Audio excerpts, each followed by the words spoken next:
ଆମେ ସମସ୍ତେ ଗପ ଶୁଣିବାକୁ ଭଲ ପାଉ, କିନ୍ତୁ କେବେ ଭାବିଛନ୍ତି କି ଏହି ଗପଗୁଡ଼ିକ କେବଳ ମନୋରଞ୍ଜନଠାରୁ ବହୁତ କିଛି ଅଧିକ? ପ୍ରକୃତରେ ଏଗୁଡ଼ିକ ଆମ ଜୀବନ ପାଇଁ ଏକ ପ୍ରକାର ନକ୍ସା ଭଳି କାମ କରନ୍ତି। ଆମେ କଣ କରିବା ଉଚିତ, କାହିଁକି କରିବା ଉଚିତ, ଆଉ ତାର ଫଳ କଣ ହେବ, ସେ ସବୁ ବୁଝିବାରେ ଏହି ଗପଗୁଡ଼ିକ ହିଁ ଆମକୁ ବାଟ ଦେଖାଏ। ଆସନ୍ତୁ ଗୋଟେ ବହୁତ ସାଧାରଣ ପ୍ରଶ୍ନରୁ ଆରମ୍ଭ କରିବା। ଆମେ ଭଲ ହେବାକୁ କେମିତି ଶିଖୁ? ମାନେ, କିଏ ଆମକୁ ଶିଖାଏ କଣ ଠିକ୍ ଆଉ କଣ ଭୁଲ? ଶୁଣିବାକୁ ସହଜ ଲାଗୁଥିଲେ ବି ଏହାର ଉତ୍ତର ସେତେ ସହଜ ନୁହେଁ। ତେବେ ଚାଲନ୍ତୁ ଏହି ପ୍ରଶ୍ନର ଉତ୍ତର ଖୋଜିବାକୁ ଆଜି ଆମେ ତିନୋଟି ପୂରା ଅଲଗା ଅଲଗା କାହାଣୀ ଭିତରକୁ ଯିବା। ଆମର ପ୍ରଥମ କାହାଣୀ ହେଉଛି ଜଣେ ରାଜକୁମାରଙ୍କର।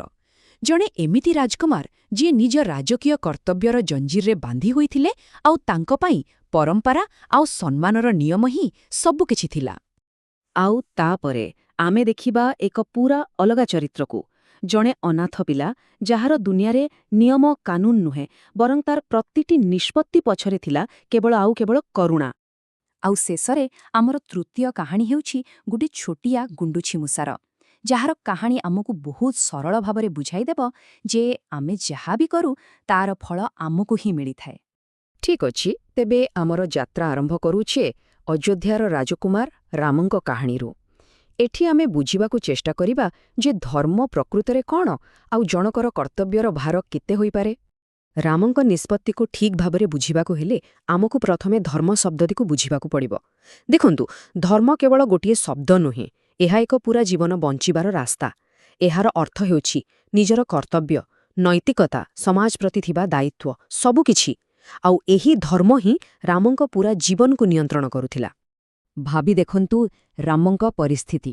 ଗୋଟେ ପଟେ ସେ ଅଯୋଧ୍ୟାର ବଡ଼ପୁଅ, ରାଜଗାଧିର ପ୍ରକୃତ ହକଦାର। ଅନ୍ୟପଟେ ତାଙ୍କ ବାପା ରାଜା ଦଶରଥ ନିଜ ପତ୍ନୀ କୈକେୟୀଙ୍କୁ ଦେଇଥିବା କଥାରେ ବନ୍ଧା। ଆଉ କୈକେୟୀ କଣ ମାଗିଲେ?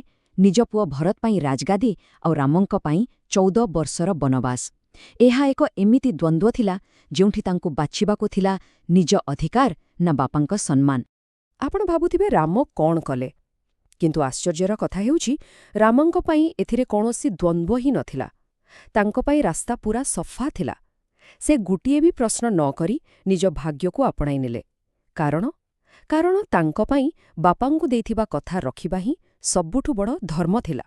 ଧର୍ମ ଆଉ କର୍ତ୍ତବ୍ୟର କାହାଣୀ ପରେ ଚାଲନ୍ତୁ ଏବେ ପୂରା ଅଲଗା ଗୋଟେ ଦୁନିଆକୁ ଯିବା। ଏଠି ଆମେ ଦେଖିବା ଏକ ଭିନ୍ନ ନୈତିକ ପରୀକ୍ଷା, ଆଉ ଏହି ପରୀକ୍ଷାର ସାମ୍ନା କରିଥିଲା ମୁଗୁ ନାମକ ଜଣେ ଅନାଥ ପିଲା। ଏବେ ଦେଖନ୍ତୁ ମୁଗୁର ଦ୍ୱନ୍ଦ୍ୱ। ଗୋଟିଏ ପଟେ ଅଛି ମନ୍ଦିରର ନିୟମ, ଚୋରି କରିବା ମହାପାପ ଆଉ ଠାକୁର ଜଗନ୍ନାଥଙ୍କ ସମ୍ପତ୍ତିକୁ ଛୁଇଁବା ବି ମନା। କିନ୍ତୁ ଅନ୍ୟପଟେ କଣ ଅଛି? ଜଣେ ଗରିବ ମାଆର ପିଲା ମରିବାକୁ ବସିଛି, କାରଣ ଅପରେସନ ପାଇଁ ପଇସା ନାହିଁ। ଗୋଟେ ଜୀବନ ବଞ୍ଚିବାକୁ ହେବ। ଏବେ କୁହନ୍ତୁ, ଏମିତି ପରିସ୍ଥିତିରେ କୋଉ ରାସ୍ତା ଠିକ୍? ମୁଗୁ ପାଇଁ ଏ ନିଷ୍ପତ୍ତି ନେବା ସହଜ ନଥିଲା। ପ୍ରଥମେ ସେ ସେହି ଗରିବ ମାର କାନ୍ଦ ଶୁଣିଲା। ତାପରେ ସେ ନିଜର ସାଙ୍ଗ ଭଗବାନ ଜଗନ୍ନାଥଙ୍କୁ ପଚାରିଲା, ମୁଁ କଣ କରିବି? ଆଉ ଯେତେବେଳେ ତା ମନକୁ ଲାଗିଲା ଯେ ତାକୁ ଅନୁମତି ମିଳିଗଲା, ସେ ମନ୍ଦିରରୁ ଗୋଟେ ମୋତିମାଳା ନେଇଗଲା। କାହିଁକି? ସେହି ପିଲାଟିର ଅପରେସନ ପାଇଁ। ତାର ଉଦ୍ଦେଶ୍ୟ ଲୋଭ ନଥିଲା, ଥିଲା କେବଳ ଗୋଟେ ଜୀବନ ବଞ୍ଚାଇବାର ଇଚ୍ଛା। ତେବେ ଏବେ ଆମ ପାଖରେ ଦୁଇଟା ପୂରା ଅଲଗା ରାସ୍ତା ଅଛି। ଗୋଟେ ପଟେ ରାମ, ଯିଏ କଠୋର କର୍ତ୍ତବ୍ୟ ପାଳନ କଲେ, ଅନ୍ୟପଟେ ମୁଗୁ, ଯିଏ କରୁଣା ପାଇଁ ନିୟମ ଭାଙ୍ଗିଦେଲେ। ଏବେ ଚାଲନ୍ତୁ ଆମର ତୃତୀୟ କାହାଣୀକୁ ଏଥିରେ ଯୋଡ଼ିବା, ଆଉ ଦେଖିବା ପ୍ରତ୍ୟେକ ନିଷ୍ପତ୍ତିର ପରିଣାମ କେମିତି ହୁଏ।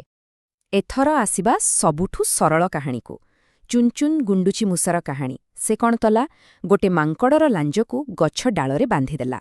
ତାର ଏହି ଛୋଟିଆ ଦୁଷ୍ଟାମିର ଫଳ ତାକୁ ସଙ୍ଗେ ସଙ୍ଗେ ମିଳିଲା, ଆଉ ସେ ବିପଦରେ ପଡ଼ିଲା। ଏକଦମ ସିଧା କଥା। ଏବେ ଏ ତିନୋଟି କାହାଣୀକୁ ଏକାଠି ଦେଖିଲେ ଗୋଟେ ବହୁତ ମଜାଦାର କଥା ସାମ୍ନାକୁ ଆସୁଛି। ଦେଖନ୍ତୁ, ରାମ ନିଜ ଧର୍ମ ପାଳନ କଲେ, ବାପାଙ୍କ କଥା ରଖିଲେ, ଆଉ ତାର ଫଳ କଣ ହେଲା? ସେ ମନ୍ଦ ଉପରେ ବିଜୟ ପାଇଲେ ଆଉ ଶୃଙ୍ଖଳା ଫେରିଆସିଲା। ଅନ୍ୟପଟେ ମୁଗୁ, ସେ କରୁଣା ଦେଖାଇ ନିୟମ ଭାଙ୍ଗିଲା, ଗୋଟେ ଜୀବନ ବଞ୍ଚେଇଲା, କିନ୍ତୁ ତାକୁ କଣ ମିଳିଲା? ସମାଜରୁ ବାସନ୍ଦ ହେଲା, ଆଉ ଶେଷରେ ତାର ମୃତ୍ୟୁ ହେଲା। ଆଉ ଚୁନଚୁନ, ସେ ଦୁଷ୍ଟାମି କଲା ଆଉ ନିଜେ ବିପଦରେ ପଡ଼ି ଶିକ୍ଷା ପାଇଲା। ଏଥିରୁ କଣ ଜଣାପଡ଼ୁଛି ଯେ ସଠିକ୍ କାମର ପରିଣାମ ସବୁବେଳେ ଭଲ ହୁଏନି। ତେବେ এই ତିନୋଟି ପୂରା ଅଲଗା କାହାଣୀରୁ ଆମେ ପ୍ରକୃତିରେ କଣ ଶିଖିଲେ? ଏସବୁର ମୂଳ କଥାଟା କଣ? ଆସନ୍ତୁ ଜାଣିବା। ଦେଖନ୍ତୁ, ଏହି ଗପଗୁଡ଼ିକ ଆମକୁ ନିଷ୍ପତ୍ତି ନେବା ପାଇଁ ଗୋଟେ ଢାଞ୍ଚା ଦିଅନ୍ତି। ଏଥିରୁ ଗୋଟେ କଥା ସ୍ପଷ୍ଟ ଯେ ଠିକ୍ କାମ କରିବା ସବୁବେଳେ ସହଜ ନୁହେଁ କି ନିରାପଦ ବି ନୁହେଁ। ବେଳେବେଳେ କର୍ତ୍ତବ୍ୟ ଆଉ କରୁଣା ପରସ୍ପରର ବିରୋଧୀ ହୋଇ ଠିଆ ହୁଅନ୍ତି।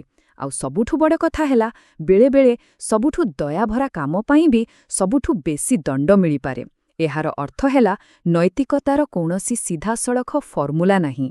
ଶେଷରେ ଏହି କାହାଣୀଗୁଡ଼ିକ ଆମକୁ କୌଣସି ରେଡିମେଡ୍ ଉତ୍ତର ଦେଉନାହାନ୍ତି, ବରଂ ଏଗୁଡ଼ିକ ଆମ ସମସ୍ତଙ୍କ ପାଇଁ ଗୋଟେ ବଡ଼ ପ୍ରଶ୍ନ ଛାଡ଼ି ଦେଇଯାଉଛନ୍ତି। ଯେତେବେଳେ ଜୀବନରେ ଏମିତି ଏକ ମୋଡ଼ ଆସିବ ଯୋଉଠି ନିୟମ କାମ ଦେବନି, ସେତେବେଳେ ଆମେ କେଉଁ କାହାଣୀକୁ ମନେ ପକାଇବା? ଆମର ବାଟ କିଏ ଦେଖାଇବ? ଏହାର ଉତ୍ତର ଆମକୁ ନିଜକୁ ହିଁ ଖୋଜିବାକୁ ପଡ଼ିବ।